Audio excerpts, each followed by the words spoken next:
មនុស្សដែលមានចិត្តបរិសុទ្ធស្អាតស្ងប់ត្រជាក់ពេលគេងលក់ទៅរមែងយល់សពបែបនេះជាសញ្ញាដែលបញ្ជាក់ថា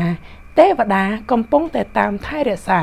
យប់នេះលោកអ្នកកំពុងតែចូលនិន្ទ្រាហើយអ្នកខ្លះទៀតអាចកំពុងតែស្ដាប់คลิปនេះដើម្បីឲ្យធូរស្រាលចិត្តលោកអ្នកធ្លាប់សង្ស័យទេថាហេតុអីបានជាមនុស្សយើងយល់សពចុះហេតុអីក៏យប់ខ្លះការយល់សពវាច្បាស់លាស់ដូចជារឿងពិតចាស់បុរាណជឿថាពេលដែលយើងគេងលក់រាងកាយយើងសម្រាកតែចិត្តវិញ្ញាណរបស់យើងមិនបានសម្រាកនោះទេចិត្តដួងនេះនៅធ្វើការនៅធ្វើដំណើរហើយក៏នៅកំពុងតាក់ទងជាមួយនឹងធម៌ពលអ្វីមួយយ៉ាងដែលយើងមើលមិនឃើញបើនៅក្នុងផ្លូវព្រះពុទ្ធសាសនាការយល់សពមិនមែនគ្រាន់តែជារូបភាពបំផុនភ្នែកតែមួយយ៉ាងប៉ុណ្ណោះនោះទេតែជានិមិត្តឬក៏ជាសញ្ញាដាស់តឿនភ័យជាសាររបស់វត្ថុស័ក្តិសិទ្ធិដែលផ្ញើមកដាស់តឿនជាពិសេសអ្នកដែលមានបារមីសន្សំមកយ៉ាងល្អ